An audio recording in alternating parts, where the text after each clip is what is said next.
Liwanag na bumuo ng aming tahanan, inang mapagmahal na labis kong pinasasalamatan. Ang nagsilang at nag-aruga sa akin ng lubusan, ikaw ang dakilang bayani na aking hinahangat. Kapiling ka na mamulat ang aking mga mata, nasaksihan mo ang aking tagumpay, lungkot at pagsaya.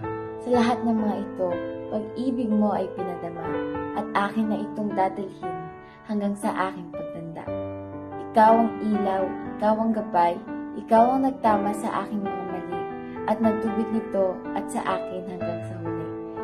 Kahit minsan hindi tayo magkasundo at tayo'y nagkakatumpuhan, alam kong ang kabubuti ko lamang ang iyong hangad. Kaya't patawad sa mga pagsuway ko at ang iyong mga habilin ay akin nang isa sa puso. Labis akong nagpapasalamat na ako ay sinilang. Namulat ako sa iyong pagmamahal at yakap, sa piling mo at hindi sa iba. Ikaw lamang ang